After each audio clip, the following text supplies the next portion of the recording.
3. Mengetahui cara menggunakan uang. Dari pelajaran tentang cash flow tadi, seberapa banyak kita mendapatkan uang ternyata tidak terlalu penting. Jauh lebih penting dari mana dan kemana aliran uang itu. Yang sama pentingnya adalah bagaimana cara kita mempergunakan uang itu. 1. Tipe meminjam, menggunakan uang yang belum didapat atau kredit untuk membeli barang, mengutamakan kemewahan. Walaupun dalam keadaan hampir bangkrut.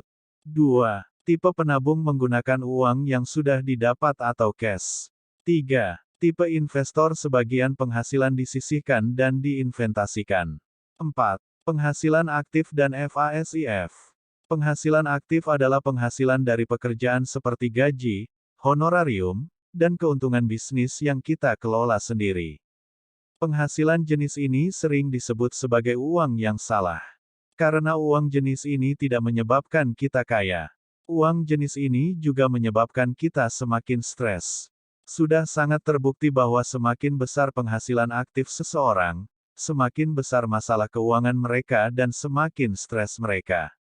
Penghasilan besar tidak menyebabkan seseorang menjadi kaya. Yang membuat kita kaya adalah jika memiliki sumber uang yaitu aset. Penghasilan pasif diperoleh dari apa yang sudah kita kerjakan di masa lalu, yaitu membangun aset.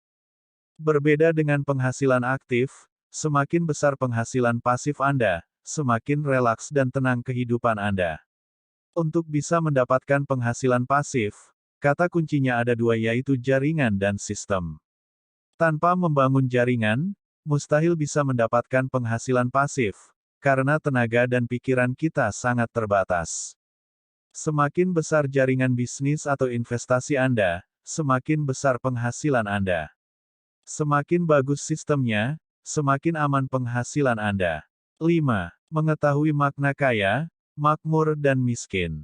Orang kaya itu bukan orang yang penghasilannya besar, rumahnya besar dan mobilnya banyak.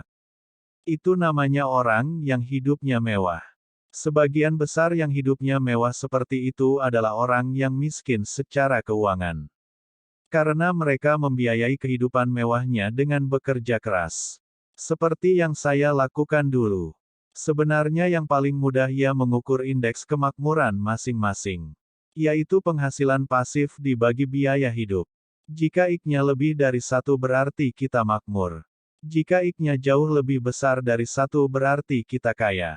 Miskin? Sebenarnya definisi miskin itu secara filosofi tidak ada karena kita menggunakan kata ampuh yaitu cukup. Padahal yang sering terjadi, cukup itu artinya kekurangan uang yang dicukup-cukupkan. Dalam dunia keuangan sebenarnya hanya ada dua kondisi yaitu kekurangan uang dan kelebihan uang. Anda disebut kekurangan uang bila Anda masih harus bekerja untuk mendapatkan uang. Sebaliknya Anda disebut kelebihan uang jika uang sudah datang sendiri dari aset yang dulu Anda bangun.